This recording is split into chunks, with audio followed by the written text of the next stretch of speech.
رمضان المبارک کے تینوں عشروں کی دعا۔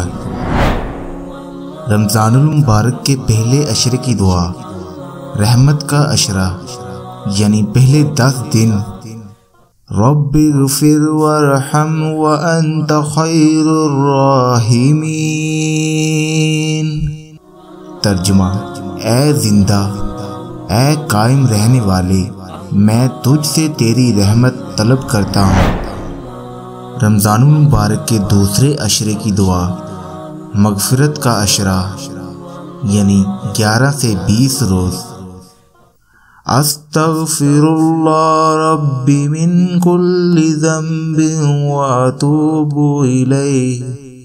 ترجمہ: میں اللہ سے ہر گناہ کی بخشش طلب کرتا ہوں جو میرا رب ہے اور میں توبہ کرتا ہوں۔ رمضان المبارک کے تیسرے عشرے کی دعا، جہنم سے آزادی یعنی آخری 10 دن 21 سے 30، اللہم اجرنی من النار۔ ترجمہ: اے اللہ، تو بہت بڑا معاف فرمانے والا ہے، معاف کرنے کو پسند کرتا ہے، بس تو ہمیں معاف فرما دے، اے مغفرت کرنے والے۔